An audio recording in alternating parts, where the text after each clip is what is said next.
Obtaining sufficient quantities of membrane proteins for downstream applications remains a significant technical challenge. This protocol enables the purification of several membrane transport proteins to homogeneity. A key advantage of this technique is that Saccharomyces cerevisiae is a time and cost-effective eukaryotic expression system for membrane proteins that allows the optimization of many key experimental variables.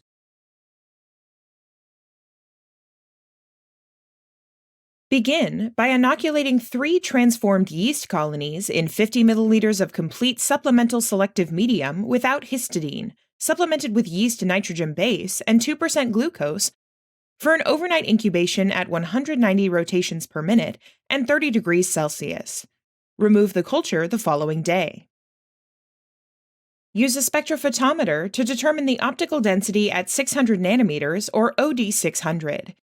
And inoculate each of 4 2-liter flasks containing 500 milliliters of culture medium to an OD 600 of 0.01.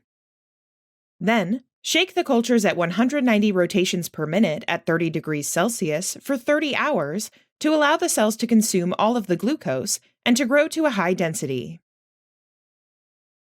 To induce borate transporter expression, add 125 milliliters of 5x yeast peptone medium supplemented with 10% galactose at 190 rotations per minute at 30 degrees Celsius for 16 hours.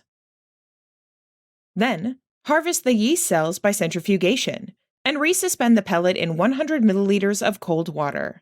Swirl and vortex to resuspend the yeast pellet and serially transfer the solution to do this with all bottles containing pellets.